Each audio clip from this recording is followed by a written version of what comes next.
We're ready. To be continued.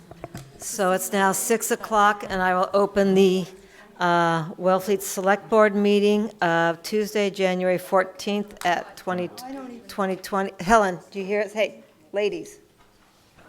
At 6 p.m. We will begin with announcements, open session, and public comments, and please remember that public comments must be brief. The board will not deliberate or vote on any matter raised solely during the announcements and public comment. Are there any announcements or comments from the board? Yes. On Thursday, this Thursday, here at the Senior Center at 3 o'clock, there's going to be a Herring River Executive Council meeting, which is a group that consists of 2 people from the National Park Service and 3 people from the town. Okay, thank you. Yes, Kathleen? Yeah, I'm just going to say, good evening, Wellfleet. I said that at the last meeting, and it makes me happy to say that. So I'm going to be saying that at every meeting until I'm finished. Good evening, Wellfleet. Great. Thank you. Anyone else from the board? Any announcements from the public? Yes, please go to the microphone and state your name. Yep. Hi, I'm Kate Clemens. I'm here to make a request for new members for the Wellfleet Commission on Disabilities. Wellfleet's Commission on Disabilities is seeking new members to assist with ensuring that all citizens and visitors of Wellfleet with accessibility challenges have an equal opportunity to participate in and benefit from Wellfleet services, programs, and activities. More information about that can be found on the front page of the Wellfleet Town page on their website. And there's links there if you have more curiosity about what that type of work is done. Great, thank you, and thank you for doing this. Anyone else from the audience? Okay, moving on, we'll go to the public hearings, which is a review and approve an amendment, a word change to the annual license fee for shellfish regulations, and Ms. Javette is right there. I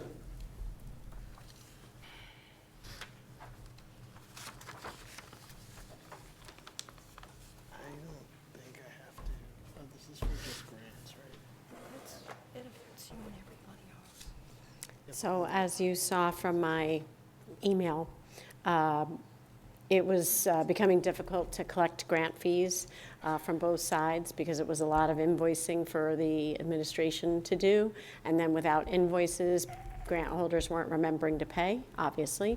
So we felt that this was a good happy medium. You just put it in the regs that when they have to come in and give their grant report at Town Hall, and at that point for the previous year when they're consigning their grant report, they can just pay up for 2020, and it should really streamline things. And I have heard not one peep of dismay about this. Everybody has been really appreciative on the flats. Great. So all the grant holders that I've spoken with. Good. Any questions or comments from the board? Okay.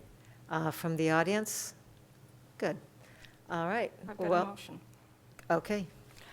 I move to amend Section 7.3 of the Wellfleet Shellfishing Policy and Regulations by adding the sentence, quote, "Annual fees are due each year by February 28th, when annual grant reports are due," end quote, as recommended by the Shellfish Constable. Second? All in favor? Are you voting? No, and I don't know if I'm still allowed to ask a question. Only with my permission. Do you mind? Or would Go you ahead. rather just Go keep ahead. going? Nancy, I have heard a couple of peeps that it's a lot for people to come up with in the winter. How much should they be, refresh my memory, how much is going to be due in Jan-Feb?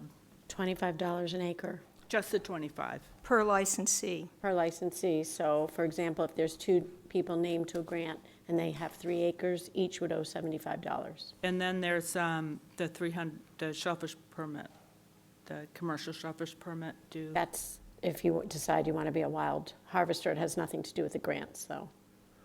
Okay. And we changed I updated our grant report form so that it's included on there too. Just trying to make it easy for people. Madam So wait, we're not going to discuss this. We've got a motion. It's simple. And we usually discuss it before we take This the isn't vote a in the motion. discussion. It's state law, the $25.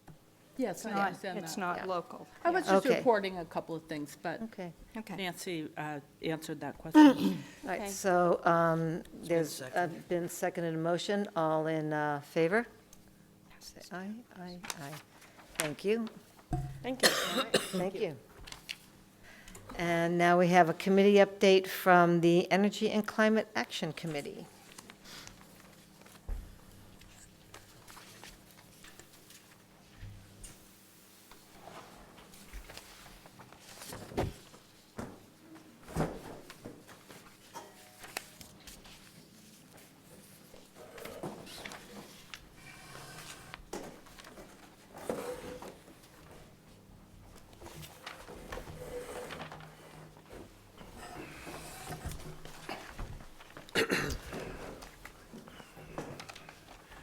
Thank you for hearing from us. We have 4 members of our committee who will be talking tonight about the various parts of our plan that they do. First, just to remind everyone, last summer we changed the charter of the Energy Committee and its name so that we are the Energy and Climate Action Committee, and we expanded the charter based on the 2016 a draft of the comprehensive plan, which we had debated, which included not only climate mitigation activities, which consist of things to help reduce the carbon emissions, carbon footprint of the town, but also climate action to take preventive steps because it may be already too late to prevent sea level rise and storm surges and so on. And we wanted to start looking into the future to see what we needed to do. So we have this expanded charter, and we're going to report on how we're doing against each of those activities. To begin with, David Mead Fox will give us a debrief on the Outer Cape Energize, which was mitigation activities for the residents of Wellfleet and the 4 Outer Cape towns. Thank you. It's great to be here. The program, you may recall, was focused on carbon replacement technologies and energy conservation and efficiency. 4 participating towns, Eastham, Wellfleet, Truro, and Provincetown. It would not have happened without the support of select boards and administrators and energy committees in the 4 towns. That's a lot of people, and they all were supportive, and it wouldn't have happened otherwise. Partners, we had Mass Clean Energy Center, small grant. Cape Light Compact was a wonderful partner to us. Cape and Island Self-Reliance. And one key principle, I think coined by one Dick Elkin, I'm not positive, or I'm giving him credit anyway, go green and save green. Really simple and really true. Couple metrics for you. I've said some of these things before, but this is updated, some of the same metrics, but higher numbers. First, there was a notable uptick in energy audits and follow-up energy conservation measures by Cape Light Compact. And we estimate that up to 20% of the audits that they did on the Outer Cape in the last 2 years are attributable to the program. Just because of publicity, we became kind of a publicity arm, you could say, of Cape Light Compact. And that translates into, we think, about $200,000 in terms of dollar value for the energy audits, rebates, discounts for various energy conservation measures. And that is, we think, a significant local economic development and resident cost savings benefit all by itself. We also provided fairly widespread and well-received education and advice about air source technologies and electric vehicles. Here, I tried to cut these down, but here are here's metrics on the solar part of the program. There have been 134 systems installed to date, and there's continuing interest going on as recently as this morning. I got an email from a homeowner interested in the program. It's officially over, but so far, Ace Solar is agreeing to honor the reduced pricing that they did as part of the program. I asked them if they would do that, and they said yes. So I'm keeping an eye on them, but so far they're doing that. So the 134 systems means an aggregate solar production in excess of 1.1 million kilowatt hours per year, or 27.8 million over 25 years. These are some really big numbers. That translates into a carbon offset equivalent of 1,000 acres of forest per year, or 25,000 acres over 25 years. There were a total of $37,000 in rebates received by homeowners. This is all just the solar piece. And a total cost savings of $269,000 due to the program pricing. That is to say, if they purchased a solar system at a normal retail price, it would have cost in aggregate $269,000 more. Aggregate electricity bill savings of $264,000 per year, which is nearly $6.6 million over 25 years. You can see how these things add up. There was a total of $2.9 million spent on the systems by residents, and we believe some decent amount of that went to local contractors and suppliers and restaurants and gas stations and the like. In addition, the $6.6 million in annual savings, we think some amount of that is going to be spent in our communities on the Outer Cape. If people have extra money, maybe they'll do a bigger electrical project or whatever it might be. And in general, the $6.6 million in savings enhances residents' financial security. So you can see these are big numbers, and we can do more, but the program, again, is, while it's officially over, is quietly continuing, you could say, even though technically done. I think I get 2 inquiries a week, pass them on to a solar, and then it's their job to take it the rest of the way. So, Do you that's the know if update. any funds are coming up from the state, any other programs? Nothing to do with solar specifically. We have talked about within the Energy Committee of potentially, but there's no one available to really do it, doing a commercial version of the program so we could focus on restaurants and hotels and the like. But that's it's much more complicated work, and it's one-on-one meetings with business owners kind of at their convenience, not community meetings. And so if we can figure out a way to find someone who has the knowledge and the skill and the time to do that, we could potentially consider that as a committee to move on to commercial. Okay, thank you. For the next part, I'm going to talk a little bit about the landfill and all those arrays that are just waiting to be connected to the grid. Still, This actually, I had to update my hard drive on my computer. It is no longer the 2017 power purchase agreement. It's 2020. It's been a long haul, but we're getting close to the end. There are 2,358 panels installed. They produce about 140% of what the town will use for its annual electric consumption. The remaining 40% is being sold to the Nauset Regional School System to offset their electric bills. So both the town and Nauset get a discount on their electricity, but the town also gets a lease payment for the use of the land and a payment in lieu of taxes, which I understand, Dan, we've just signed off on. I think we're about to get our first payment, or it's imminent. The payment in lieu of taxes, as I may have mentioned, is normally fairly conservative for the town because this is going rate of $12.50 a thousand, which per megawatt hour, which is pretty standard statewide.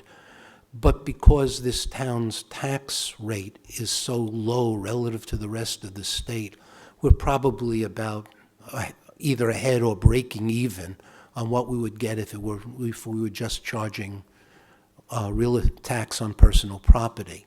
Probably coming out ahead because it matches what we would get now, but over 20 years that would decline as the value of the array goes down. So this pilot agreement is a very good thing for the town. But what remains, there needs to be an alternate on-bill credit form, which is a pain in the neck to do.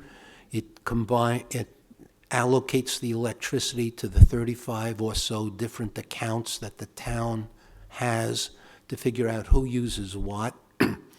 Our goal is first to combine all of the town's bills to a single bill, which is a standard thing that has been done in the past, and then to get the credit applied just to the single master bill, so we won't have to go through the nonsense of saying so many kilowatts there, so many kilowatt hours there, and so on.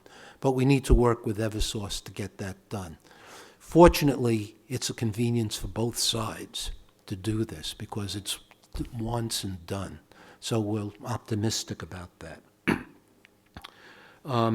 We need to work with the treasurer to get all the accounts straightened and fill out the forms, but one of our committee members will take the lead on doing that. So that's about it. We, as you know, we are waiting for the land court to give us clear title. When that happens, we can go to Eversource, put up the 5 poles that are needed to connect the landfill to the power line that runs down Coles Neck Road, and then we'll be in operation probably late this winter or at worst early spring. Okay. Kathleen? Yeah, Madam Chair, through you to Mr. Elkin. So every municipal building in Wellfleet, the power will be coming from that solar array? It's an estimate. We estimate currently it's 700. We've taken a 700+ kilowatt allocation. It doesn't have to match exactly because nobody's capable of doing the computation. We produce more electricity in the summer, less in the winter. The bills go up and down by a month-to-month basis. Nobody keeps track of what month the electricity was generated in and what month it was used in. So fundamentally, we get the credits and we apply them to our bill, and everyone assumes it works out right. But my question really is, Mr. Elkin, Yeah. What buildings in town will be getting their power from those solar array panels? This is a financial transaction. It's between us and the town accountant. The credits go on to the town's bills, and it's deducted. The electrons come from who knows where. It doesn't go directly from the array to a building. It goes from the array to the net, Okay. and maybe 3 months later, we use that In the- amount in of the form electricity. Credits. And Yeah. in the future, how does, can we add on to that? In the future, we can have other projects, and we hope we will. We have, to be honest, if we ever do some more paving on the back of Whitecrest Beach, we'd love to see a solar canopy go up there. So that's in the back of our mind. If we ever pave that, it's a wonderful spot for a solar canopy because the biggest danger to solar canopies is the snow plows in the winter, and we don't plow that in the winter. So, it'll provide shaded parking spots. It has been adjudged as being viable in one of our discussions with the vendor earlier on, but we haven't issued an RFP to do that yet, obviously. Yeah. Helen? Oh, okay, so one of the things that I understand about wanting to get all the town buildings into one bill, I got that. But is there still, before, you collect them into one massive use, is there going to be some way for the individual buildings, that is to say, in many cases, departments, for those individual bills to be able to be kept track of? Because one of the ways in which you monitor how efficient a building or a department is by seeing what their bill is. So is it going to still, the meters are still going to be separate, and then it's all going to be collected into one sum. Is that correct? That's correct. One of the reasons we didn't do this several years ago is we got some feedback that you lose visibility into the individual bills. That's what I meant. But we are a green community, and as a green community, we have access to a program called Mass Energy Insight, which we'll be talking about a little later, I hope, where we in fact log the usage of every account on a monthly basis, so that we use the Mass Energy Insight to give us much more sophisticated reports than here's $1 each month. It will show graphs and usage and so on. And so we no longer need the financial reporting to monitor our usage. We use Mass Energy Insight instead. Great. Any other questions, Mike? Just one. I'm just wondering if there's any reason that we could potentially, in future projects, own the solar array and contract it out. Would that be financially more advantageous for us? No, it as would a be town? less advantageous for us. The biggest recovery is if it's a third-party lease, because the third party, as a commercial company, can get a 30% federal tax credit and a 25% accelerated depreciation, which would not be available to us if we owned the projects. So in a sense, we're getting a 55% rebate from the feds on this project. If we owned it outright, we wouldn't. That said, after about 7 years, all those, well, the credit goes away after a few years and the accelerated depreciation after about 7. At the end of 20 years, we will have the option to own those arrays at a fair market value. That's part of the lease. Okay. Great, thank you. Moving on. Okay, who's next? Is it Carol? Why not? I'm speaking on behalf of Robert Shapiro, who's out of town. A team of volunteers has been working under his direction to collect information for the Global Covenant of Mayors. The team consisted of Evelyn Jackson, Olga Khan, myself, and Suzanne Ryan, and Suzanne and I subsequently became members of the committee. In the first year, the Global Covenant requires compilation of data for a baseline greenhouse gas emissions inventory, as well as a vulnerabilities assessment.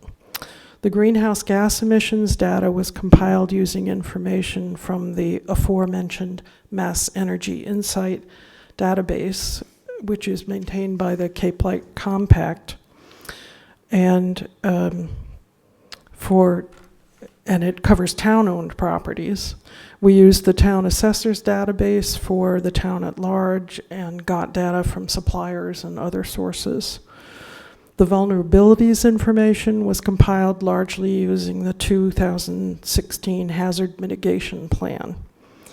The town has now earned badges indicating the completion of these two first milestones. The next step for the Global Covenant is to create plans for how to reduce greenhouse gas emissions and how to address our vulnerabilities. Robert has, whenever possible, encouraged other Cape towns to get involved with these issues.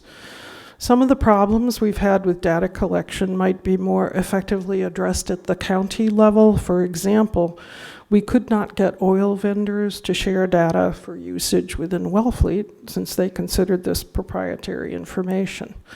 So we'd love to see legislation or rules that compel vendors to provide the data so that we're dealing with actual data rather than estimates, or at the least could get true values at the county level so that we can really monitor progress.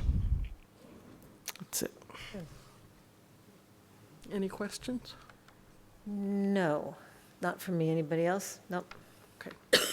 And I'll just say, I think the state is working on that, but I don't know how. But we'll find out next weekend when we all go up. So Robert has been very aggressive in seeking help. First, he got the Cape Light Compact to help with the Green Communities Act data. Then he got the Cape Cod Commission to start looking into whether the county could do it. And since they have a professional staff, they can apply more. But it really needs to be done at the state level because it requires state legislation for reporting.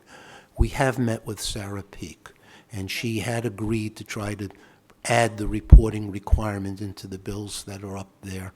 So we will see, and the Cape Cod Commission emphasized that as well in their meetings with the state, because we've been pushing them in that direction.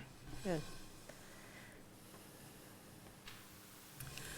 So I wanted to give an update on our activities in grant seeking. 2019 was the first year that we pursued grant projects for climate-related issues. And as you may recall, we met with you about this on this past October 7th. And that was, we let you know that we were seeking a grant to hire a professional consultant to evaluate vulnerabilities in low-lying areas that are prone to flooding and other types of vulnerabilities that can affect property, public use property. So in that time, we had unsuccessfully applied for the Barnstable County license plate grant through conservation agent Hillary Lemos. That didn't work out. But at the hearing before you, you had suggested that we contact the Cape Cod Commission. And that proved to be great advice. We've partnered with them. And they are going to submit an application this spring for this. And they're going to include other towns on the Cape so that this can be done on a widespread basis. So we're waiting to hear from that. Now, looking at 2020, we are going to pursue 3 grant projects. The first one is through the Green Communities Grant. We'd like to look into obtaining thermal window treatment for various municipal buildings, including Town Hall, here, the COA, and the elementary school. The second grant project is through the Coastal Zoning Management grant. And what we want to do is have a professional consultant evaluate building codes and zoning bylaws to ensure that construction and renovation in vulnerable areas are properly adapted to climate change.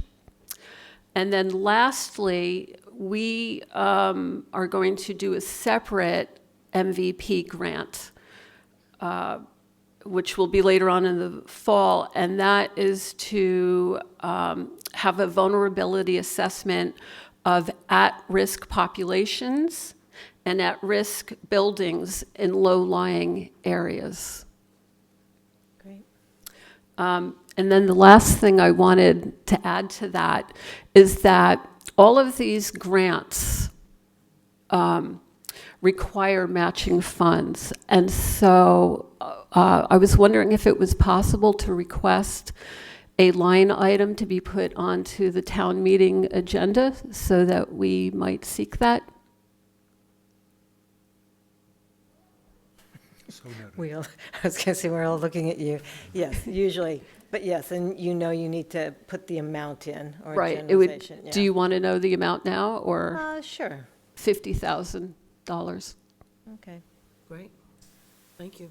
Well, and you Thank you. guys are really on the forefront, you know, and Wellfleet, to me, from what I hear, is also on the forefront of all this climate change and energy saving. So I know you're all doing a lot of work, a lot of investigation, and putting together the numbers, so thank you. It's paying off.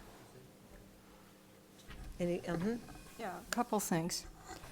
And I'm glad to see David Mead Fox back, because he is a multitasker. Never mind personal appreciation. You're on the planning board. There is more and more science about what trees, particularly mature trees, and methods of pavement, for example, white asphalt, white concrete versus dark. There's science, there are multiple NPR programs, and there's what's happening right before our eyes in our environment.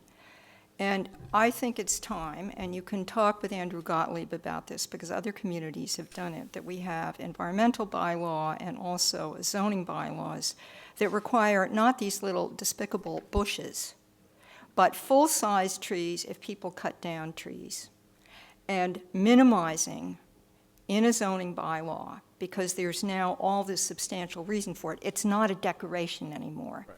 And this is right in your charge. And that you guys address this as well as these other things.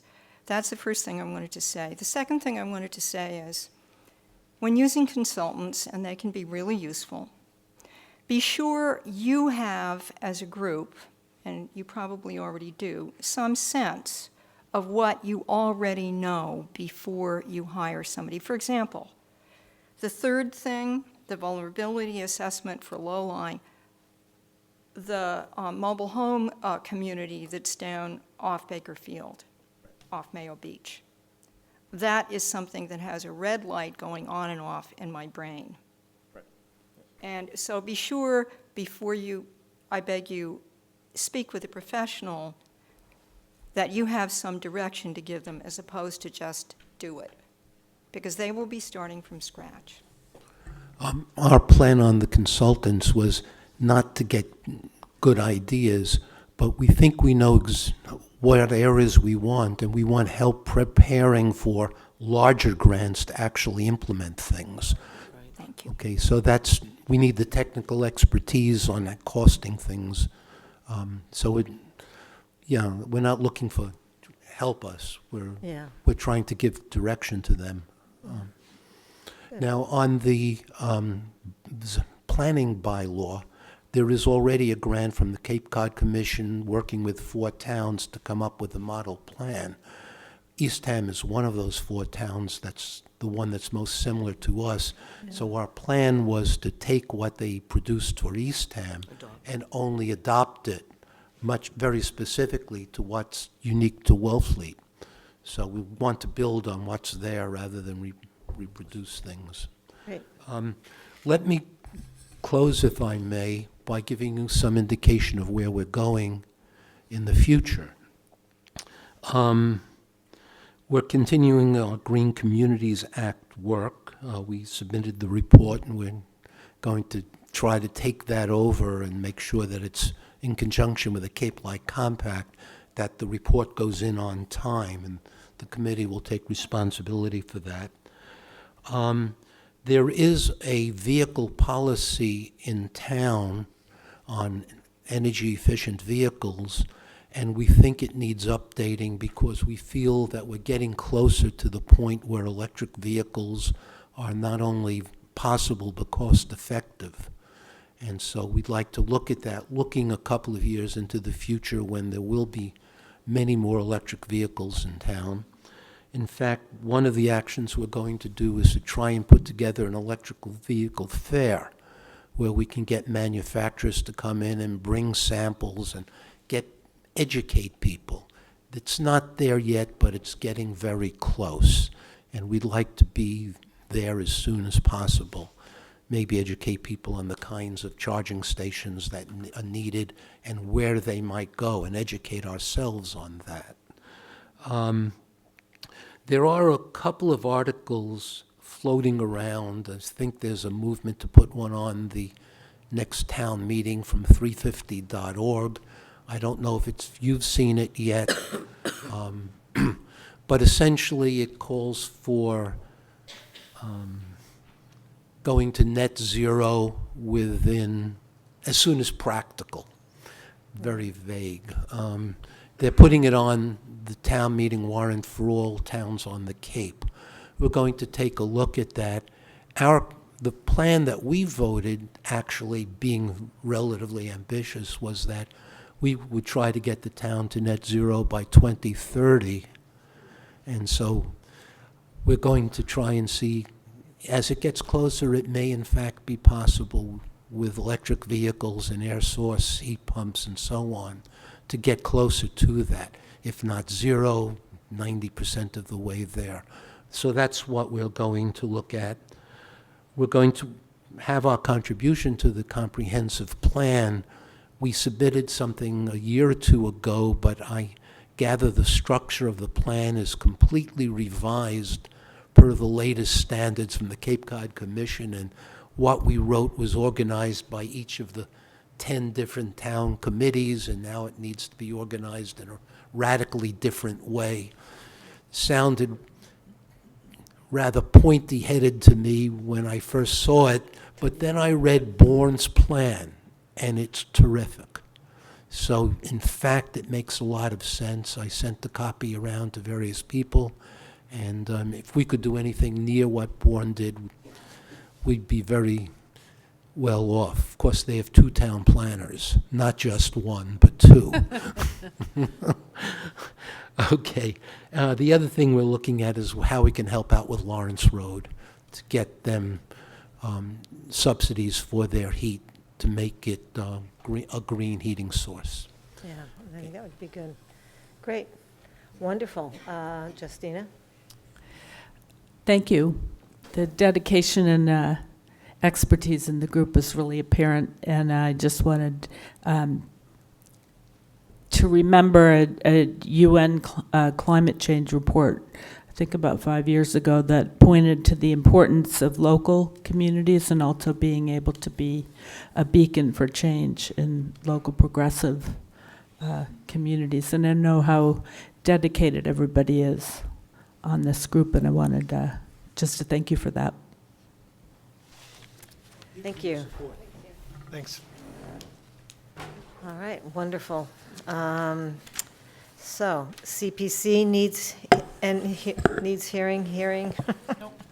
The appointment of the special. Oh, I'm sorry. You're up. Police are up. You know, you just fit in so well, and we see each other so often.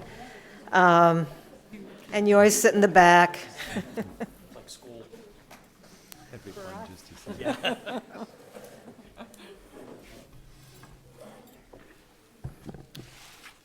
Thank you, Madam Chair. Good evening to the board. Mike Hurley, Police Chief.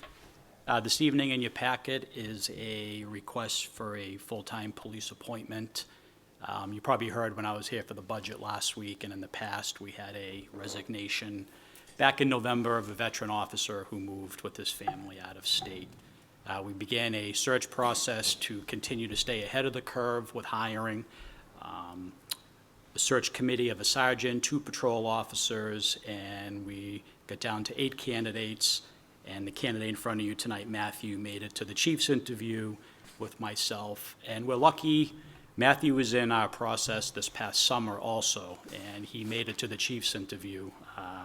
As you can tell by the resume and his experience, very impressive, and we're looking forward to having Matthew on board with us. I agree. And who did you bring with you this evening? I brought my mother and my father. Yep, good. Any questions or comments from the board? Yeah, I particularly appreciate your experience at Mass General Hospital, because that's an issue. I have a general question. It's not directed at you personally, but obtain, this is a recommendation based on various things getting passed, and you've had prior experience. It all looks good to go. I'm not questioning that. It says complete the full-time police academy. Is that a pass-fail situation? Overall, yes, the academy itself. So I would assume that you would have, any candidate would have to pass in order to become part of the department. Yes, to become a full-time member, they would need to pass and complete the full-time. Okay, it was just the language in here, but I generally wanted to know it, because there's some training programs that you don't have to pass it, you have to take it, so thank you. You're welcome. And that's when we spoke last week during the budget, that's part of the reason why our process is a 12 to 18-month process to get an officer up and fully trained.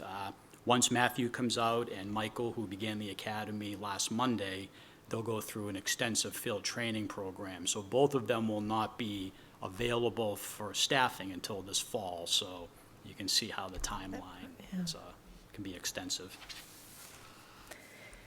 Any other questions, comments? Kathleen? Matthew, I'm really thrilled to have you. Welcome to the town of Wellfleet. Thank you. Are you going to be able to find housing?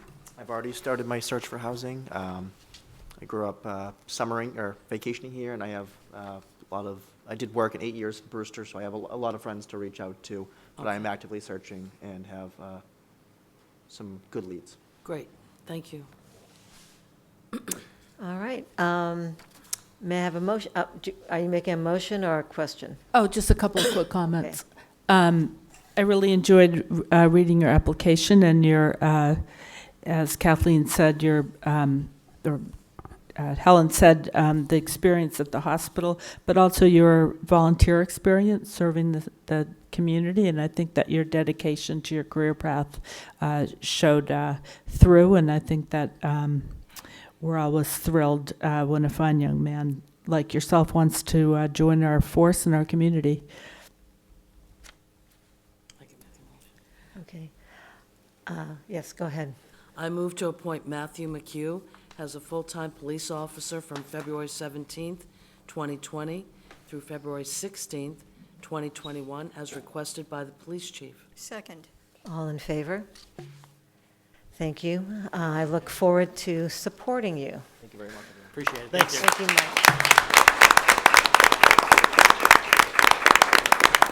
you, Mike. Do we want to get a picture? Yeah, we'll do it outside. So we Okay, can interrupt the meeting. good, okay. With the parents, right? Yes.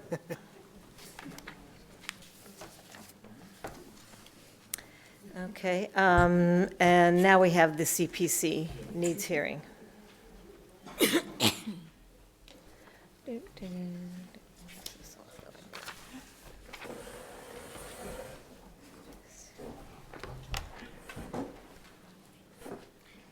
So, as part of our charge, each year we have to have a needs hearing in the community in order to qualify for our CPA funds. So that's the general purpose of this, as well as to review the grants that we have received this year. So Mary's going to start off on the needs assessment. My name is Gary Sorkin, and I'm the chair of the committee. And I'm Mary Rogers, the Community Preservation Coordinator. So the needs list, which you have in front of you and is on our website, was compiled way back, many years ago, but we review it every year for the housing, the open space, the historical preservation and recreation needs. I'm not going to go through everything. I just want to walk you through some of the changes. So in the community housing needs, number 12 you'll see is new. That brings in 95 Lawrence Road, much needed and fits in with the other needs. Right before that, number 11, the housing specialist, we've funded a couple of times, part-time consultant, but they're looking for a regular housing specialist. Moving to open space, there's a new number 10 with a lot of concern for the coastal resiliency, for tides rising, waterways, protection, total protection of the wetlands. Historic preservation, the third category, is the same, but they had a summer intern this past summer who worked on a lot of these items. I think a lot of it is ongoing, but there's nothing crossed off this list. And recreation, there are two things that they completed that are no longer here. The Shade Pavilion, which is underway, and they moved their office, which was nothing to do with CPA at all. But some of the things you'll see on here are not within our realm, but they are needs in these categories. Okay, yeah. Any questions? Or we're certainly looking for input. Well, I think you've covered everything, certainly in this, Comments? and then some. Yes? Yeah. So as a person who uses Willie's, the 25-yard salt pool, which is in Eastham and available in the months when we can't swim in our many ponds, I have to say that more use of that excellent facility where you can really swim, and which is very expensive to build a pool that size, should be used rather than these ideas of having other pools created. And I know they didn't come from you, but I'm just putting that out there. Well, Because, also- one more thing. This is also an environmental issue. Big pools are actually put a big dent in the environment in ways that nobody would have the patience to hear me talk about right now. But in other words, I feel that it should be discouraged and people should be informed as to why. So I was dismayed to see this on this list. It's been on for years, and I keep trying to tell them understand. not to, because CPA does not cover indoor recreational facilities. Right. And I believe that was, as an indoor pool, they would allow an outdoor pool, but then there are the needs that you were just discussing. Yeah, and we have some of the best Right. outdoor swimming in the entire world here, according to people who swim all over the world. Exactly. Right, so At the it's a moot point tonight. We're not going to go into that. We're not going to discuss that. Right, right. Yeah. Kathleen? Yeah, I want to go to community housing needs, and 6. We've been having this discussion with the National Seashore now for as long as I can remember. I just don't know how realistic it is to keep this on the list. Well, I have a thought that they have been renting homes in summer, not just the modern houses. Kathleen, you're right, it's a difficult task, but I think it's not insolvable. And we have had discussions with the seashore about the use of the land adjacent to the senior center here, which is town-owned land in the seashore periodically. And I would say that that is not quite dead, but on life support as a I don't even concept. see But life we support, yeah. still, it's the biggest piece of land that we have Right. possible to develop, so it remains on the list for that reason. Okay, and my second one was recreation. 4, I would not be supporting efforts to construct a dog park. I just think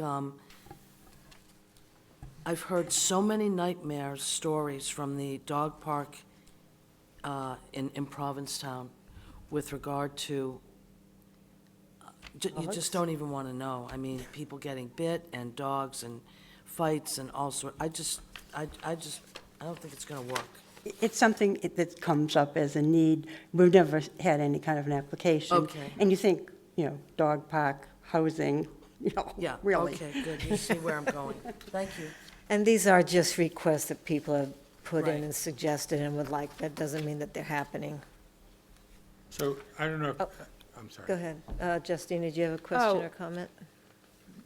Well, yeah, I just think a community center would be a great thing.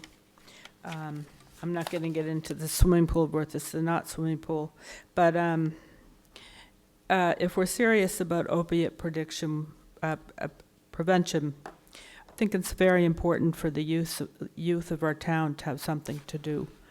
And so I admire Harwich's and Chatham's community center, and perhaps if one of these days, if we can get along through regionalization to providing something for our youths, I think it would be good.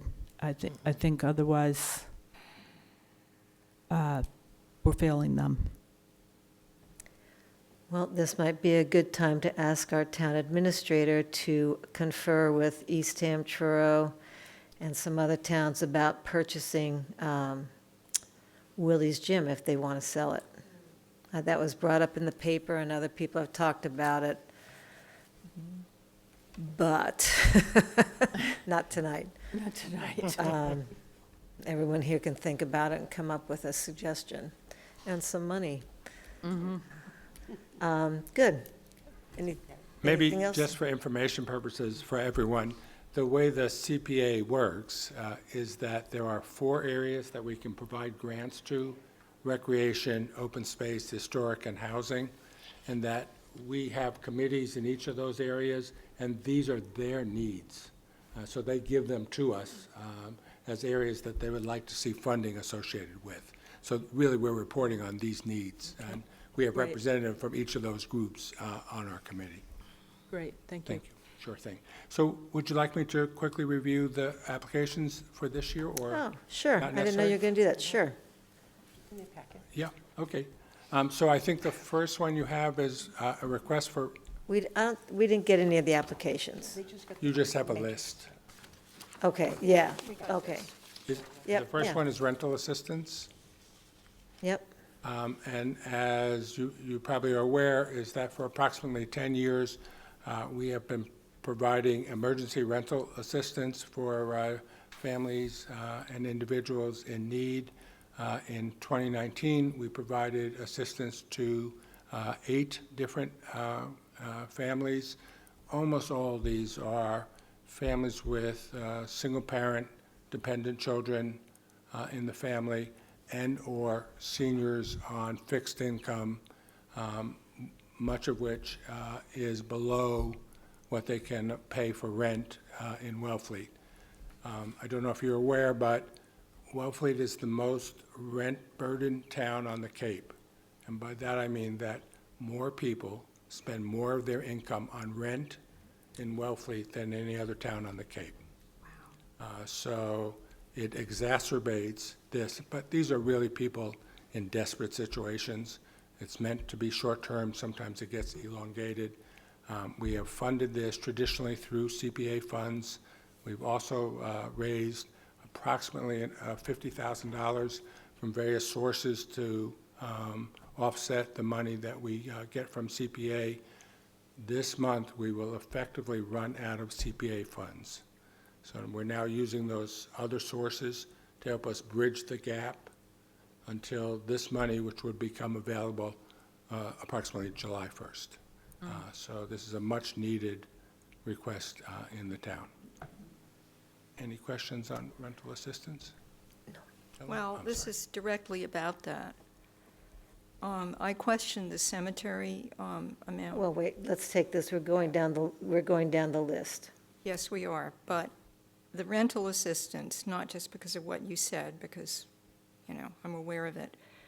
I feel that all money should be directed to the buy-down and the rental assistance. That's it. I won't say anything again about the cemeteries. The dead are worthy, but they're dead. Okay. Any other questions on rental assistance? No. Okay, duly noted. Thank you. You're so deadpan, Helen. Bad plan for me. Okay, so the second request is for our buy-down program.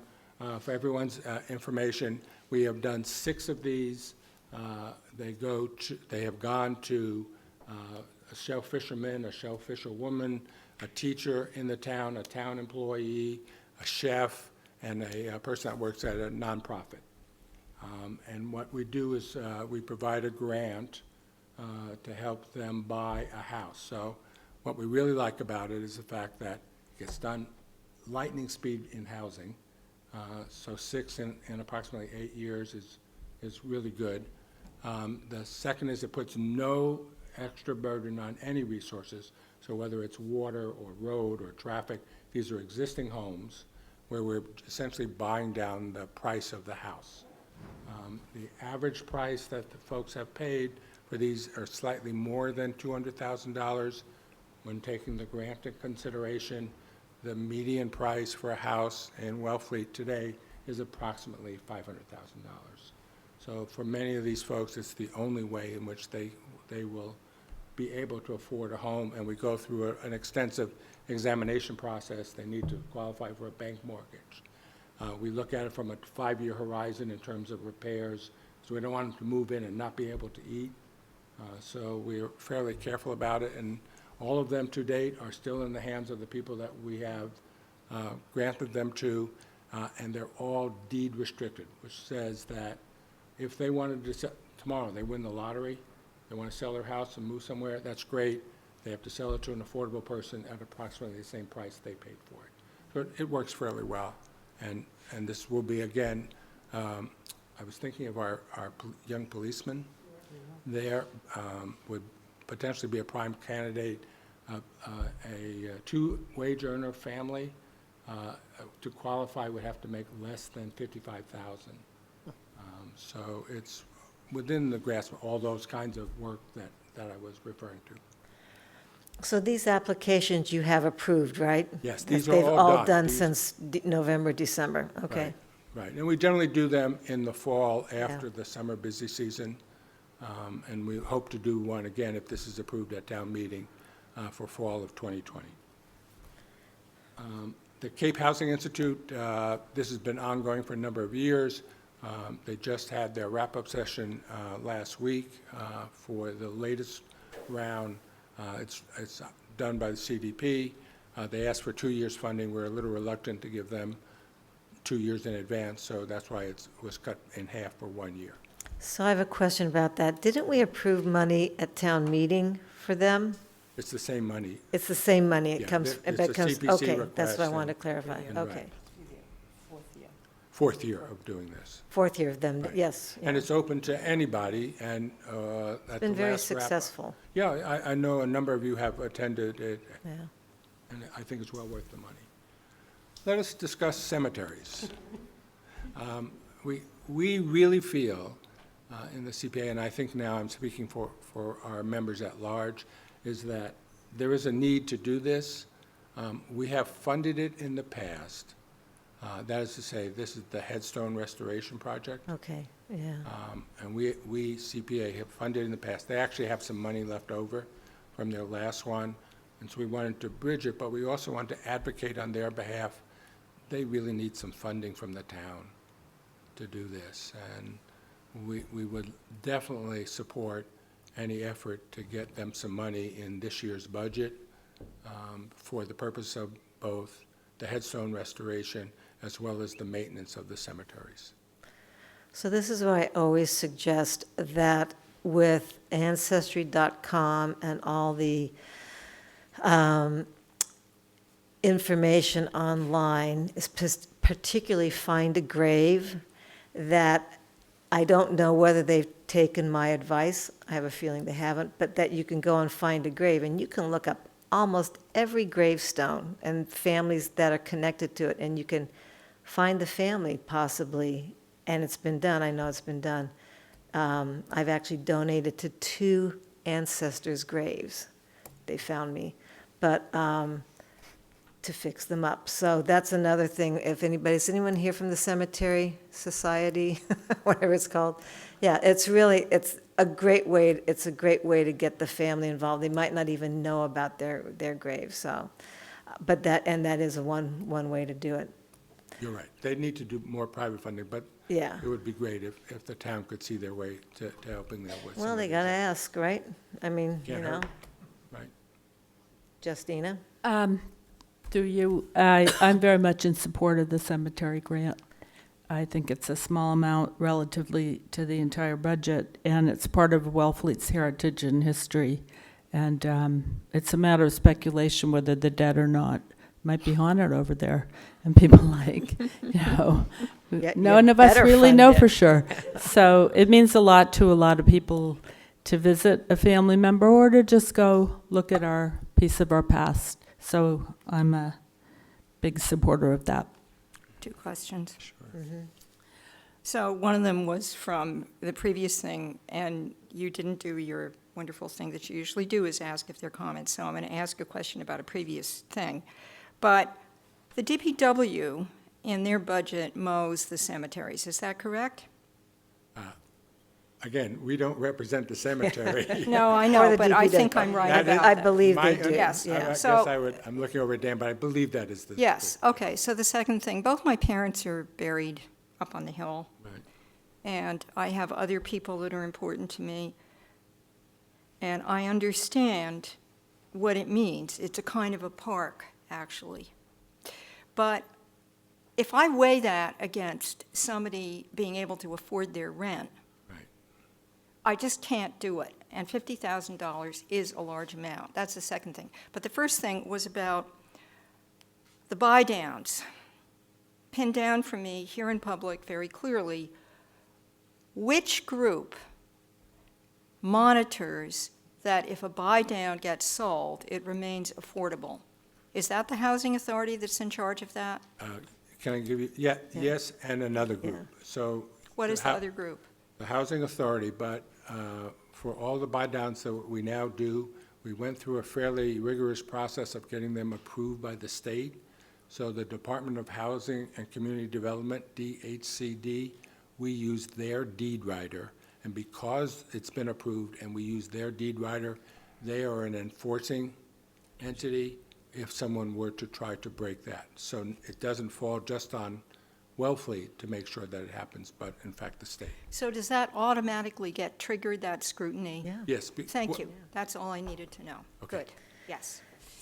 Okay, moving on to museum restoration. Sure. So the museum people do a super job.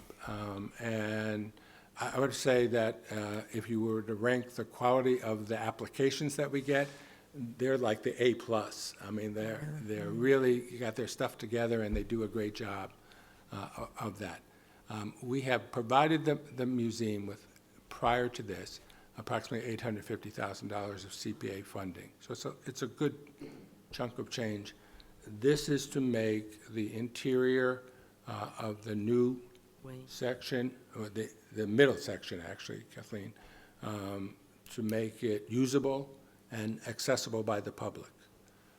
And, we're optimistic that this money, and they also do some private fundraising, will be able to accomplish that task. And so I'm at the bottom line when it says money is requested, amount approved. Right. How much, do you know how much you've been, the state has given us so far, or We don't what's been know for approved yet? this year yet. Okay. But we're optimistic. Yeah, But, we have more than enough money to cover the $700,000+ worth of ones that were approved. Now it will be up to town meeting, of course, to decide whether or not these go forward. yes, good. Good. Any other? Anything else? Okay, wonderful. Thank you very Thank you much. guys for, again, a lot of hard work goes into your committee, a lot of thought. Okay, licenses. So as we go section by section, Actually, we have Trudy. I know, I'm just getting, since we're on licenses, I'm going to go through all of them at first. When we get to the common vitular and the weekly entertainment and Sunday entertainment, if there's a reason that somebody shouldn't be voting on them, you can recuse yourself and mention that. But also, if you feel that there's a strong reason why one of these businesses shouldn't get their license, we can pull that out, but otherwise we'll move the group as a whole. So the first one up is the extension of the seasonal liquor license for the Fox and Crow Cafe.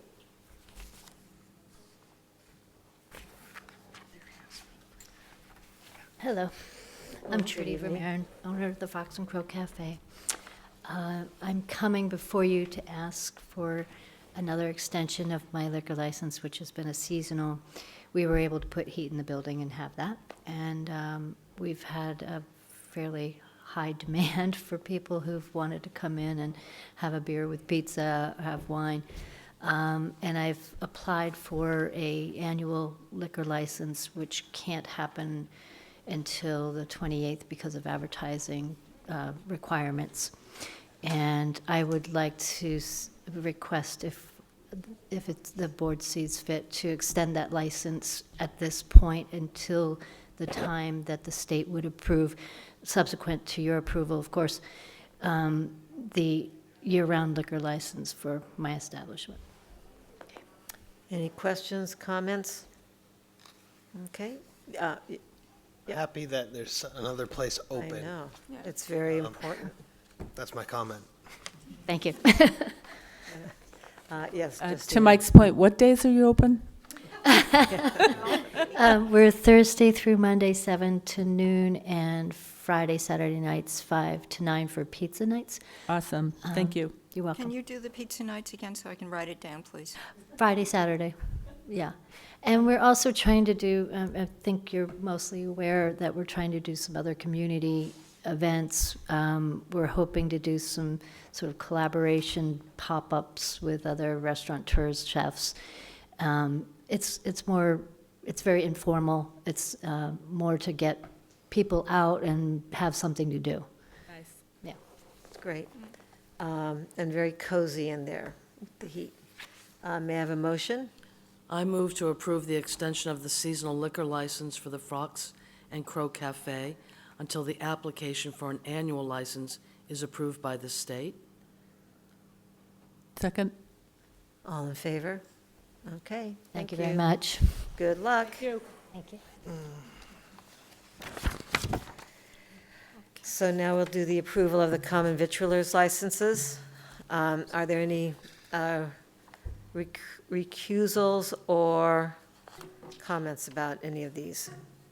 If not, I would have a motion and reading each name. I move to approve the renewal of common victualler licenses for the Boathouse Fish Market, Bocce Italian Grill, Box Lunch, Catch of the Day, Giraldi, Seashore, Cumberland Farms, Eventide Motel and Cottages, Harbor Stage Company, Hatch's Fish Market, Max Seafood Market, Max Shack, Max Seafood Takeout, Maurice's Campground, PB Boulangerie, Bistro, Pearl Restaurant, Seabury Surf Gift Shop, Van Rensselaer's, Wellfleet Beachcomber, Wellfleet Harbor Actors Theater, Wellfleet Marketplace, Wellfleet Motel and Lodge, and Winslow's Tavern. Second. Any discussion? All in favor? Okay, thank you. Okay, moving on to weekly entertainment licenses, same thing. If you have one, need to recuse or comment on one, please do so now. If not, I move to approve the renewal of weekly entertainment licenses for Bocce Italian Grill, Seashore, Harbor Stage Company, PB Boulangerie, Bistro, Pearl Restaurant, Van Rensselaer's, Wellfleet Beachcomber, Wellfleet Harbor Actors Theater, and Winslow's Tavern. Second? all in favor? Okay, unanimous. And this Madam is Chair- where I'm going to preempt you. Go for it. Is please tell Ms. McLaughlin when she gives out the permits that they need to include a copy of our noise bylaw. Is that what you're going to say, Helen? Yes. See? I've learned from you. Excellent. Yeah. And that applies to the Sunday also. But Where's we're the doing- Sunday one? Yeah, I but just we're doing stowed it away. The LNR auto first. Okay. Can I make a motion? Yes. I move to approve the renewal of Class 2 licenses for LNR Auto and the Wellfleet Service Center. Second? All in favor? Okay, thank you. And now, automatic amusement, South Fleet Motor Inn. I move to renew the automatic amusement license for the South Fleet Motor Inn. Second? All in favor? Is that good? All right, and now on to Sunday entertainment. I move to renew the Sunday entertainment licenses for the bookstore and restaurant, Harbor Stage Company, PB Boulangerie Bistro, Wellfleet Beachcomber, Wellfleet Drive-In and Flea Market, Wellfleet Harbor Actors Theater, Wellfleet Preservation Hall, and the Wicked Oyster. Second? All in favor? Thank you. And same thing, please include the noise bylaw.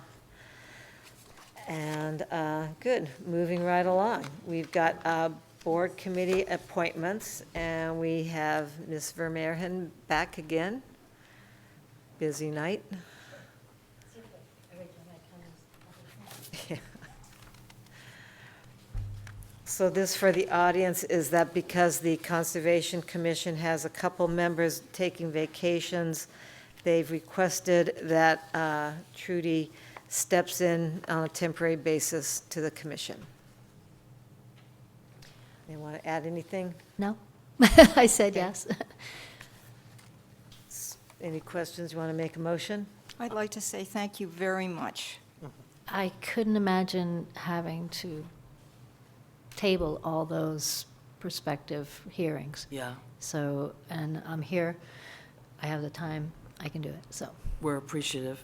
thanks. I move to appoint Trudy Van Maren to the Conservation Commission for a 2-month period as per the health agent's recommendation. Second.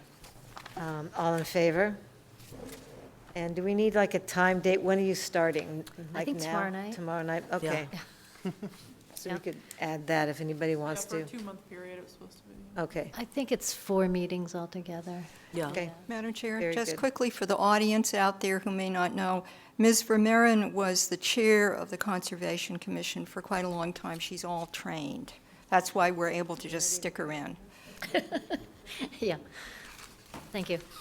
Thank you. Okay. I just lost my thing. Okay. Okay. And then we have approval of leave of absence from the planning board with Beth Singer, and I'm going to let Helen Yeah. Wilson comment on this. There was an error here, and I checked with the secretary for the planning board. Ms. Singer, whose presence on the planning board everybody wants, however, under our charter is no longer on it because she, over a period of more than 30 days, missed 4 consecutive meetings. So she's automatically off, and the charter trumps everything. However, all she has to do is reapply, and we can reappoint her, and then her application for a waiver, Would be valid. yes. And sitting in the audience, David Mead Fox did a perfect example of that. He applied before he missed the meetings. So let's just let her know to reapply, okay? She has to she's no longer. I understand. Yeah. Thank you. Yeah. Just let her know, and we can do it at the next meeting. So can I have a motion? Back until March. But So- she doesn't have, yes, but in order to even apply for the waiver, she has to be back on it. She's physically away, so But that's we can contact her for sure. I'm just saying, this is why she's requesting it through March. I understand. But she's a known quantity, you Right, see. so, We could okay. reappoint her if we chose to. Okay. Do we need any action? No, she's not on it. She's off. Okay. Well, we can also move to postpone it, but, Well, we have to see if she, yeah. okay. So, and now we have David Mead Fox Up twice. to be reappointed. What are you? Yeah, we've already been on the planning board and the Energy Committee. So you took your leave of absence, and now you're getting back on. There we go. Yes. Okay, any questions or comments? Comment. I checked also with the secretary, and the planning board did actually vote to have you come back on, which is part of the thing in our Right. policy. Correct, So yeah. you're good to go as Yeah, far as I'm thank you. concerned. Thank Yeah. you. Any other questions, comments? Justina? I'm happy to see you back and looking Yes. so well. Thank you. Thank you. And I'm sure you're happy to be back. For sure. Yeah. It's because he's at the gym on a regular basis, so Swimming. every time I've gone, I've seen him there. So. I'm actually not a swimmer, but I have seen David. Madam Chair. Yes. Chair. So David Mead Fox has followed the procedure correctly for the 2 committees he serves on, the Planning Board and the Energy and Climate Action Committee, and both committees have voted to have him back on. Right. So could we do the 2 motions? Yes, you Yeah. may. Go ahead. Yeah, I can okay. do that. I move to appoint David Mead Fox to the Planning Board to continue his term ending June 30th, 2021.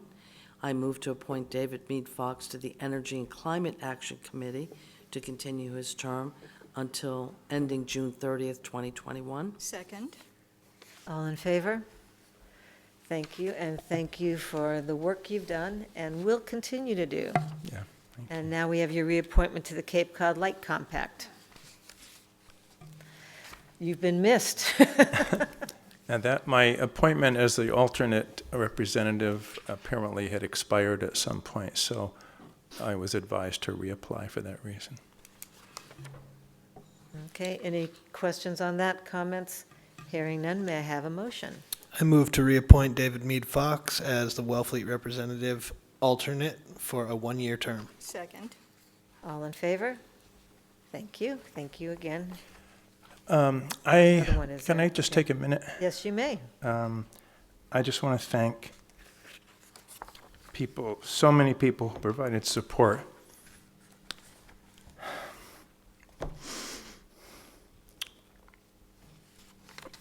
And caring while I was in Boston, undergoing open heart surgery in October. The highly specialized surgery was a success.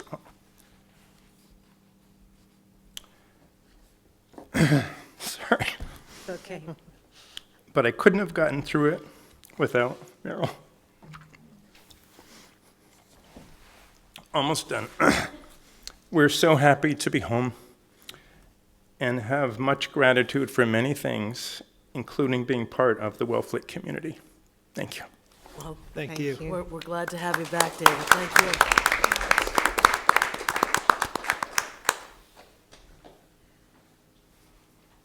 Okay. Top that one, Dick. Okay, so now we have Dick Elkin up for his approval of disclosure. Madam Chair, can I address that? Hmm? May I address this? What? May you address it? I can't hear you. Yeah. Yeah, go ahead. Okay, so I had to learn things about this kind of situation a while back, earlier this year. So a while back, the reason Mr. Elkin has scrupulously, as a special municipal employee, done this disclosure is that in the past, right, he donated on occasion to the Friends of the Herring River. And now he wants to be doing a job that's larger than that, which is being our representative to the Cape Cod Commission, which will involve some work on the Herring River. So he's scrupulously doing this disclosure, which will not affect his finances. And moreover, although he scrupulously listed all the donations, not large, that he's made over the years, because that money is no longer yours, you have no conflict. And that's a determination that I got on another matter from the Ethics Commission.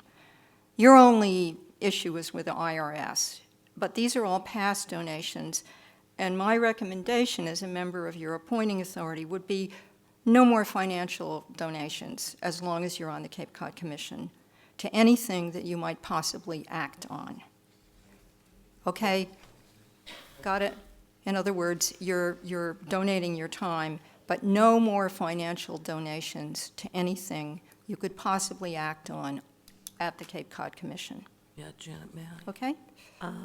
Yes, go ahead, Kathleen.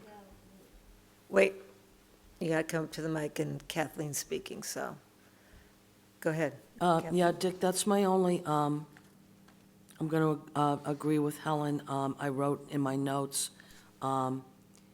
you've been very charitable and giving to a lot of interests in Wellfleet. I've been very aware of that over the years. But now you're serving a higher calling here. And I'm going to ask also that you adhere to not donating to causes that you may be acting on, in particular, the Herring River. We're under a microscope for everything that we do here in town with regard to the Attorney General's office. And if you can keep your side of the street clean on this, I would appreciate it. Thank you. Justina? Yes, but you have to go to the microphone.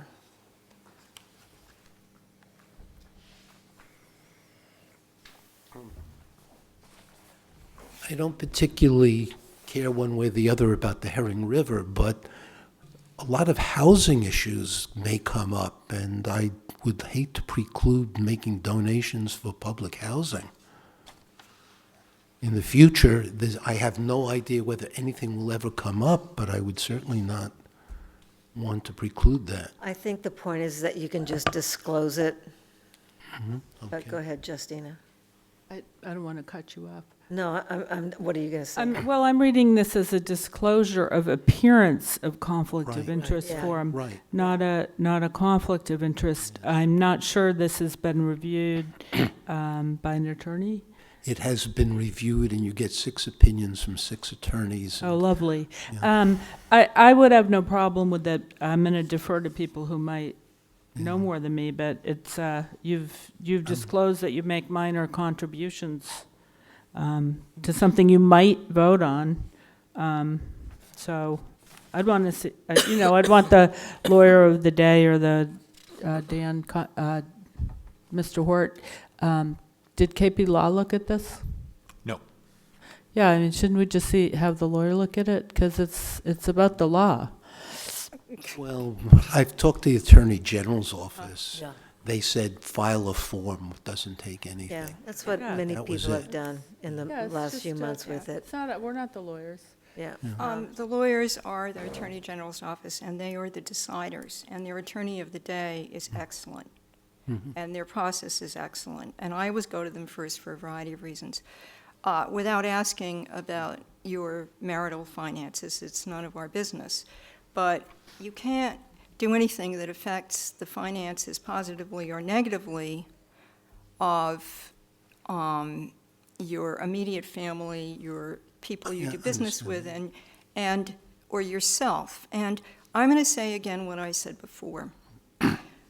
Your work on this is a huge contribution, and I feel that really there are many things to donate to, but anything the Cape Cod Commission acts on, and there could be housing issues that they don't act on and won't in the future, is worth your not doing it so that you can apply your good brain and your hard work to what we need, And that way it's completely clean, as, Okay.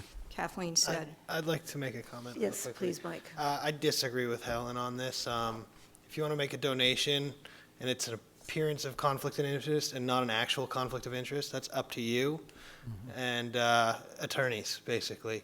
I think that, precluding yourself is not necessary if it's just an appearance, as long as you disclose it. So, That's what I Yeah, understand. and that's what the disclosure is. However, if you're in a hearing at the Cape Cod Commission, and this is known because you've disclosed it, and it's brought up by people who are fighting it, you might want to think about that. Yeah. You see, that's the issue. sure, Yeah. but that's not up to us. Madam Chair? Yes, go I ahead, had to go Justina. through this, and Hilda, what you're supposed to do is disclose it. Yeah. I mean, I'd like to see something from KP Law, but this is for a lawyer, and then if he can just say, I'm Dick Elkin, represent Wellfleet, and my disclosure of appearance of conflict of interest is on file. And I'm no lawyer here, but that's what you're supposed to do. Well, isn't that what this is? Isn't this Yeah. a disclosure, and he's doing it, and, right? I For mean, that's- future, yeah. future donations or anything like that, if Yep. it's an appearance, it just requires a disclosure. So it's not up to us to tell you what you can and can't donate to, in my opinion. Yes. Or actually, I think, as a fact. I disagree simply because we are your appointing authority. And we have a policy that says we have to be very careful that the people who are under our supervision, who we have appointed, are good about complying with laws and regulations and so forth. And I also had a number of conversations with people at the Cape Cod Commission about another issue where this came up. So you have done due diligence about your past donations. You have talked with the deciders, the attorneys at the AG's office, and thank you for doing that. And I was simply saying, think very carefully about the value of your job with them and how to best, talk with the people there who have been through other situations like this at the Cape Cod Commission, and they will tell you, at least in one case with one person, pretty much what I said. It's being extra careful. and their attorneys have experience with this in a way that, others might not. My understanding with their opinion is filing this form cures the problem. Yeah. Yeah, For the past. no, going. No, period. Yeah. Well, If it's not a conflict of interest, right, it's not a violation. right. There's an Yeah. appearance of conflict. That's why it's. That's why there's a That's why you form file a filed, so disclosure. that it's I've done publicly it. disclosed, Okay. and that cures it. Enough said. We Yeah. put it all out. It can be thought about. May I It's make the good. motion, You Madam may Chair? make a motion. I move that the board has determined that the financial interest is not so substantial as to be deemed likely to affect the integrity of the services which the town may expect from Richard Elkin, Wellfleet's representative to the Cape Cod Commission. The disclosure is dated December 31st, 2019. Second? All in favor? Thank you. Thank Again, you. Thank you for all the work you do. Thank you for serving. All right, let's see. We did that. Okay, so disposition of town-owned land. So tonight, we're not really going to discuss this. I'm assuming this is what you're here for. And sorry that you've waited this whole time, but it's always good to hear what we do. We are just recommending these requests to go to the other committees that would have some sort of opinion or say on it. So we can start with yours. So really, do we want to talk about any of these, or because we're just referring them to the different We're just deferring them, right? committees, right? Yeah. Well, if we do, I mean, we'll talk about them, we'll discuss them when we One get at a the, time. we'll discuss them when we get the opinion back from the different committees. Madam Chair, actually, this is the first step, and we can look at what's being asked for and say we don't want to do that at all. We are allowed to do that. Then if we decide we want it to be looked at, we can pass it to boards and committees, which is a bit of work, so we should maybe do them one at a time. Okay. Go ahead. So we're looking at the first disposition of town-owned land, map 30, parcel 14, and there's a request to purchase a piece of town-owned land by a private property owner. This is not a town committee, and that's reasonable. And I had one question about it. It's unclear to me who would be purchasing it. So to answer that, you have to come to the microphone or the table. Yeah. Please. And state your name. I'm glad you're asking a question, even though I don't agree that you should be asking a question, just because they stayed here all this time. You got it. So give we them wanted something it to to be do. worth their time. so. Yeah, hi. Hi, my wife and I would be buying it, Okay, so the two lots would be under common ownership. yes. The only thing, okay, and that's fine, but you do understand you can't have two dwellings on one lot, on Right. one property. Okay, I that's have all I heard that. wanted to say. Right. You can't have two septics on one lot. Ah, but you Different can't than have a two di- kitchens on one lot. Two kitchens, yeah. Kathleen? Yeah, I don't want to muck anything up because we're just supposed to make a reference here. And Dan gave us very strict orders to stay to that. So I'm just going to say, I am absolutely thrilled about this. Thrilled to see that these two young individuals might be able to stay in Wellfleet, so, well, let's hope this moves forward with committee and onward. Okay, thank you. Any other questions? Have you talked to the planning board about this? We haven't because it's not Okay. ours, so Okay. how can you, we don't want to overstep our bounds. They can't make a You determination can until. always go in and talk to them and see what they think about access and Well, things like now that. We'll be going to them, Yeah. so. Well, the So- access, if it, I'm sorry. But, yeah, we're not going to talk about it. Okay. We won't. So do you want to move this Yeah. forward to? I move to referral? refer the request for the disposition of town-owned land, map 30, parcel 14, to the appropriate committees, boards, and departments, and other potentially interested parties. Is there a second? Second. All in favor? Okay. Thank you. Thank you.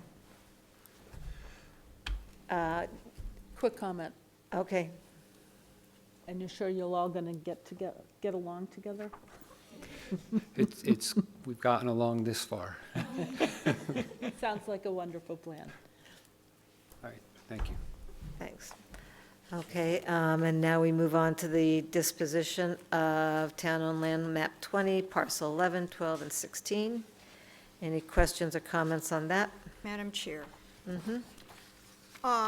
these are 3 parcels. 2 of them are town landings, and they're very much under the eyeballs of the Conservation Commission and people that pass by. Now, Nancy Vale put this beautifully. You understand, when we have a piece of town-owned property and we give it over to the Conservation Commission, as Nancy Vale said, it's like having suspenders and a belt. The CONSCOM has utter jurisdiction over anything in its resource. And the only reason to I've been through this a whole lot, a good Just number keep of going, times. Yes, Janet, thank you. I've been through this a number of times, and there are lots that the town owns that are not easy to eyeball. In other words, they're not in a public place where you can see what people are doing or not. And those lots do deserve the extra scrutiny of the Conservation Commission, who will be more up to speed about what happens to them. The Select Board is not always so up to speed about something off in the woods, let's say in town, in South Wellfleet. But these 3 lots are, and I very much, given that they are arguably usable by people who harvest from the wild and who get down on the beach, that we shouldn't give them to the Conservation Commission because they would come under the requirement to be used for open space conservation purposes. They're already protected by the CONSCOM and the Health Conservation Department. But I don't think we need to give it to the Conservation Commission because there might be issues with access for shellfishing or other things, given that they have protection. And these 3 lots, people see what's going on there. In other words, if somebody did something wrong, everybody would see it. It doesn't need the extra layer of, I wouldn't like there to be Conservation Commission restrictions that would come up that would somehow conflict with people using it for shellfishing or other kinds of access. Okay, that's all I'm going to say. Okay. Kathleen? Madam Chair, through you to Helen, are you stating that you're not willing to refer this?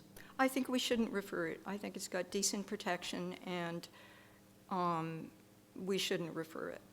We shouldn't take everybody's time with it. Okay, Madam Chair, through you again to Helen. I would like to refer it, Helen, just because having every other committee look at it,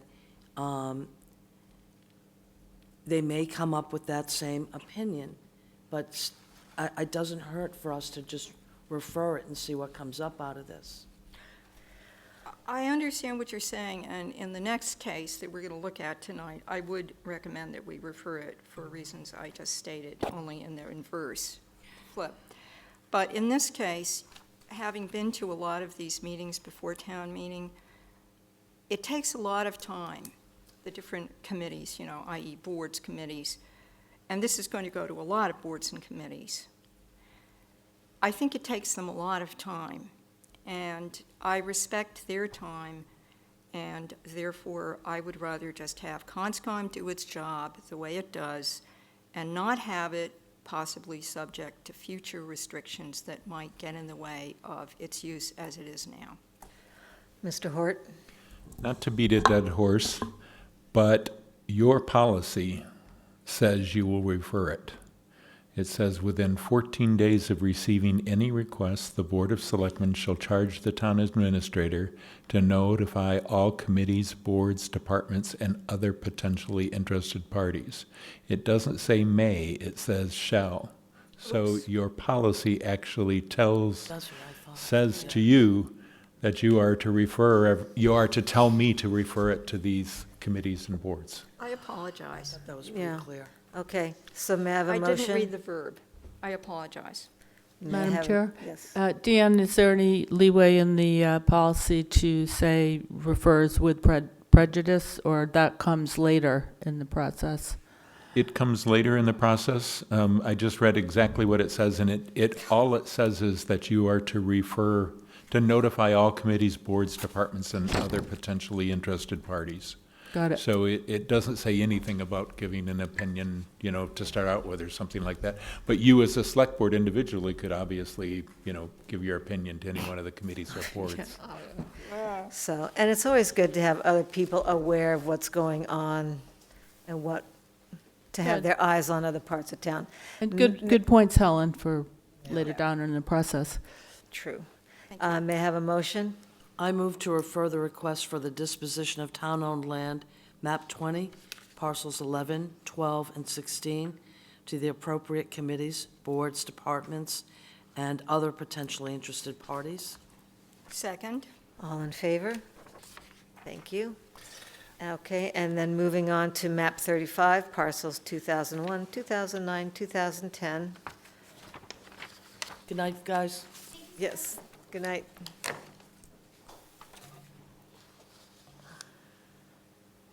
Any comments? Just want to refer it?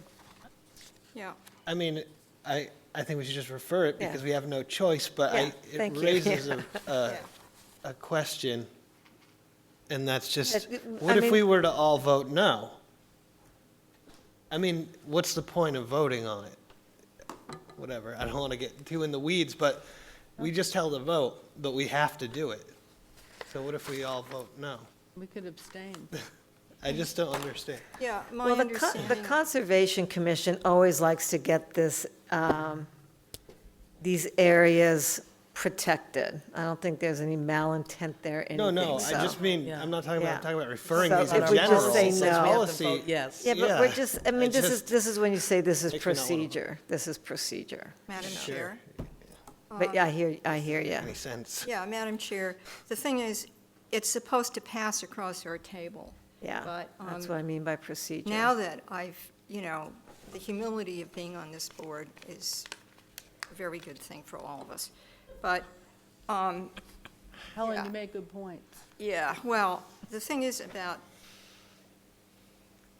this particular lot, these two lots, it's already protected by Conscom. But these requests came from the Open Space Committee, which is somewhat, whatever. This didn't come from Conscom. This came from the Open Space Committee. So, whatever. This gets a lot of use from people who fish, shellfish, and this area. Well, and- that will come up in their That will come up. recommendations, Yeah. Madam Okay. Chair? Yes. I move to refer the request for the disposition of town-owned land, map 35-1, parcels 201, 209, and 210, to the appropriate committees, boards, departments, and other potentially interested parties. Second? All in favor? Unanimous, right? No, not unanimous, okay. For the record, Mike is voting no. No, he's abstaining or voting no? Voting no. Okay, good for you. You will get another chance to talk about this. It doesn't matter. You want We're not to- supposed to wants to be vote a on bad it. We're boy. not supposed to vote on it. We're moving, Let's just move we're along. moving to whatever we're doing, to refer it. Okay. Madam Chair, I move to refer the request for the disposition of town-owned land, map 14, parcel 119, to the appropriate committees, boards, departments, and other potentially interested parties. Is there a second? I would like to have some comments first, please. Okay, go ahead, yeah. So, just to be clear, this came before us last year. We did a good job on it. It was discussed by many boards and committees. There are a lot of viable places, more viable places that will not be affected by climate change and sea level rise. And we vetted this, and here it is in front of us again. And I'm cross about that, because what we saw last year and what we said very clearly, and all the different boards and committees had to look at it, was, hey, this is definitely going to be affected, and when are we going to stop acting as if this isn't going to happen? And I'm cross that we're looking at it again, and I wish that it was viable, but it's not, and I think it's unfortunate that any money was spent, engineering this plan, half of which is going to be wetter than, some of us Yeah, did site we know visits what you last mean. year. Yeah, So, yeah, we have to send it along. I'm really cross about it. yeah. I would say I'm a little dismayed. That's better, that's more elegant. Madam Chair, I am concerned with Mike's point. With what, Matt? Mike's point, because if we pass it along with the unanimous vote, No, we're just voting making the to reference. pass along, that we're just voting to let Refer other it. committees look at it, to refer it. We're not really, just because we're saying we're referring it and passing it along, does not mean we approve of it. Because it's going to come Okay. back. okay. That is when we get everybody else's opinion. We're putting it out there now to the public, so the public is aware of it, and we can get feedback. Okay, so I made the motion. Second. All in favor? I'm not going to vote because. That's fine, you don't have to say why you don't want to vote. Okay. Yeah, but. I'm sorry, what was the vote then? 3, 4, 2 against. I'm No. just abstaining, I'm actually. not. Abstaining, okay. Because my education has included the fact that this is supposed to just pass in front of us. We don't have to vote on it. That's the reason I didn't vote. It's not because I'm against it. Okay. But whatever. So you it's could done. say you're Yeah. abstaining then. Yeah. Okay.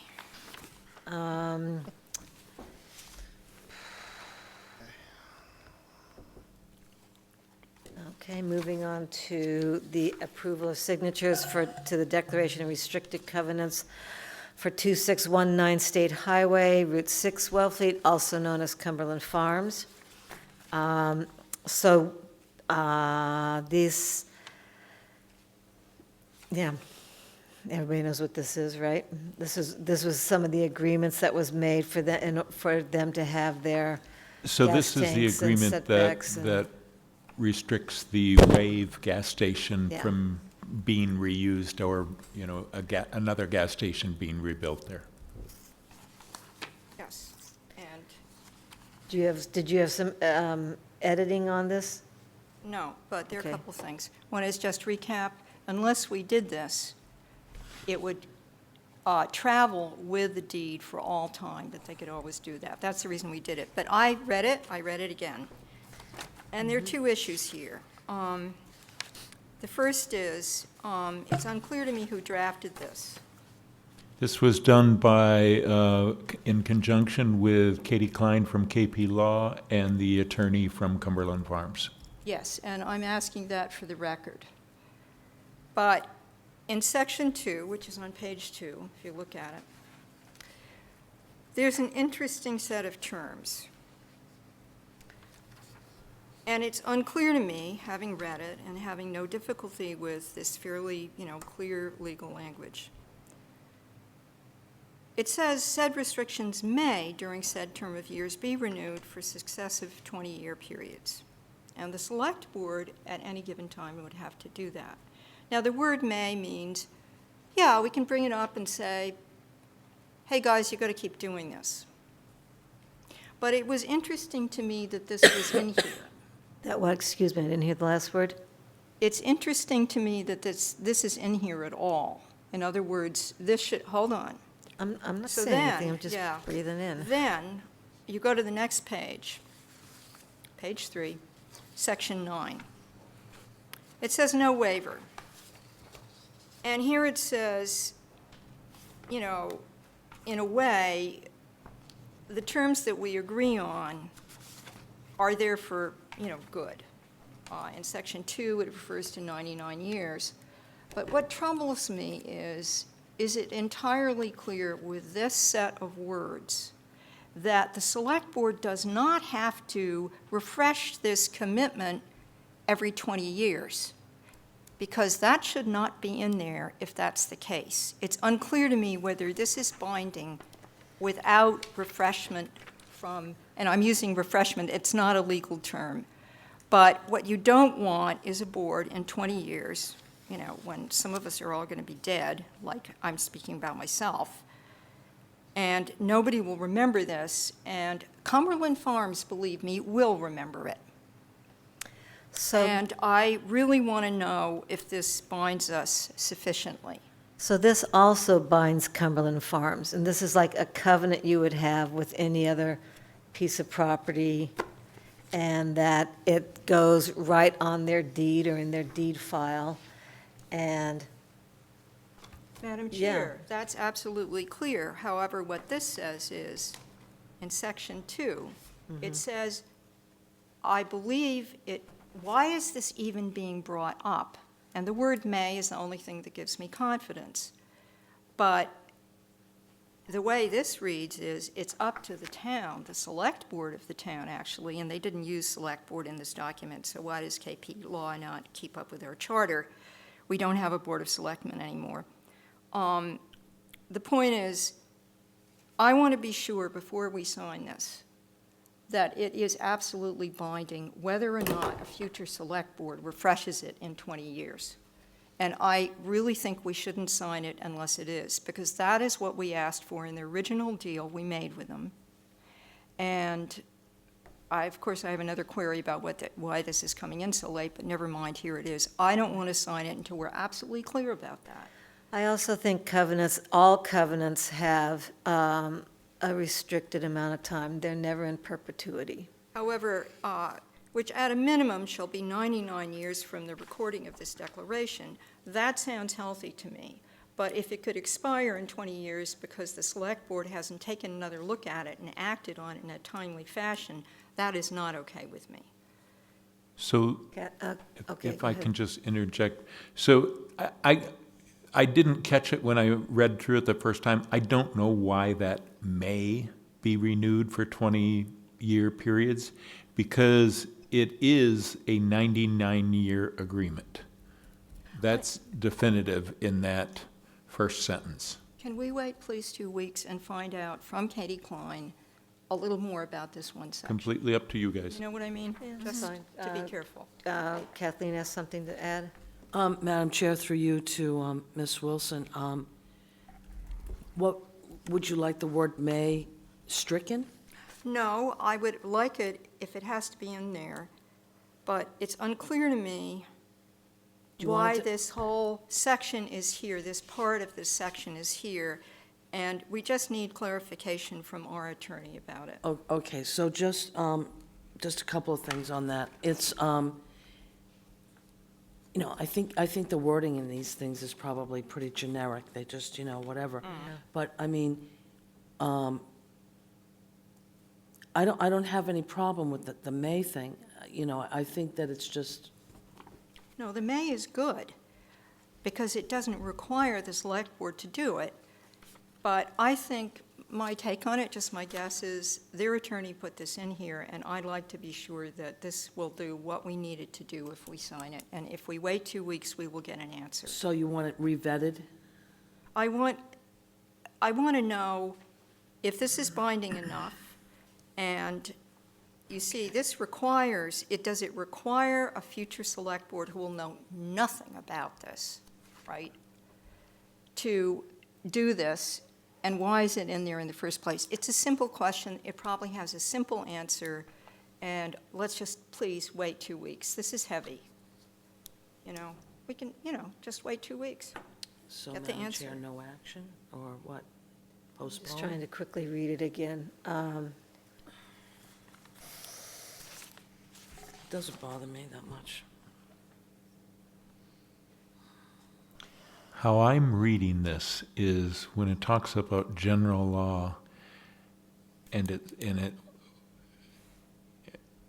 what it's basically saying, if there's something in Mass General Law that says that they're going to limit it to 20 years, then the select board would be expected to renew it for another 20 years. If there's something in general law in the statutes that only allows this to exist for 20 years, then future selectmen would need to renew that. The question is there something in those statutes? And when I read them, I felt that I had questions. And I can they're- certainly ask Katie Klein for clarification. This is heavy and 2 weeks, just so that we're all Well, the other sure. thing we could do is, Mr. Hort could call KP Law tomorrow, and if he gets an answer back, we could all go in and sign it. No, I would like, Want to vet it? respectfully, I would like to discuss it again with the board, Okay. because we don't know what the answer is going to be. We need to think together about it. Madam Chair, Justina. yeah, I actually support Helen. I think that this document will live on, and potentially talented real estate agents, real estate lawyers from a future buyer will be going over it with a fine-tooth comb when we're all in that cemetery you don't want to support. So I don't have a problem waiting for 2 weeks. Okay. Thank you. All right, so I don't even think we need, we could just move to postpone. You can just take no action on Yeah, it at no this point. action. And a polite request to, call this board by what it is officially now known as, please, throughout the document. Thank you. It says Board of Selectmen Okay, throughout the all right, document. yeah. You need to talk into your mic, I'm not hearing you. Oh, God. Well, just move it a little closer. Uh-huh. You don't have to, yeah. Okay, so, any select board reports? Kathleen? Yeah, one, Madam Chair, we had, the 95 Lawrence Road Task Force had a meeting on January 6th, and I just want to report that the Wellfleet Community Forum did a great job with presenting hopefully the RFP that the task force has been working on. But from that forum meeting, we compiled comments. I don't have a link for the viewers of the audience yet, but the comments were really great. We broke the comments down to questions and concerns, what participants liked about the plan, land use, property management, on-site facilities for tenants, architectural design. So we compiled quite a list. Did you get it from the Housing Authority, and maybe they could send the copy to This is our Courtney? 95 Lawrence Road Task Force. This is Okay, our list. So maybe you could send it to Courtney, and she could email it to us, Yeah, so we're informed, actually, I can leave it with Courtney, yeah. okay? Helen? Yeah, so I went to, on the same night, a really, really productive Shellfish Advisory Board meeting. It was videoed, and they came up with a list. There was an agenda item about the Herring River, and 2 Conservation Commission members showed up, both scientists, one a former member of the Shellfish Committee, and they put together a list which has already been communicated to the dredging task force, as well as the Friends of the Herring River, that specified things that the shellfish community think might help to avoid negative impacts, both with dredging and with the Herring River, the opening the gates or not. And if you have time, the video is worth looking at because there was really good information put out there, and the audience input was very good. And then there was a wastewater powwow that we all went to, and it was posted for us, so we're legit. And that included a PowerPoint. Apparently, according to the health conservation agent, not everybody on the wastewater committee actually has gotten to see that PowerPoint, but she shared it with this board. So we all have it, and I'm into sharing that widely with people just in general. Just send it out, get the information out, so we don't get into a situation like we were before where, there's a lot of information and not everybody was getting it, No bad reason for that. It's hard to get it all out. Anyone else? Okay. Janet, just sorry. piggybacking on what Helen said, and again, everybody was here at Scott Horsley of Horsley Witten, our consultant on wastewater. It was a densely informative presentation with a lot of different people in the room, and I was surprised yet again at how good these group meetings that Hillary Greenberg Lemos called. So I think we should all pat ourselves on the back for going, and for the audience at home, it was a really good meeting. I believe it was also videotaped. Yes, it is videotaped, yep. All right, anyone else? Okay, town administrators report. Not much of one in the last week, but questions, comments? Correspondence, future discussion, Did vacancy, we didn't do, future discussion. yeah. Yeah. Okay, Future so, agendas? our town administrator and one of our members is not going to be here anymore in a bit. We need a lot of work out of them before that.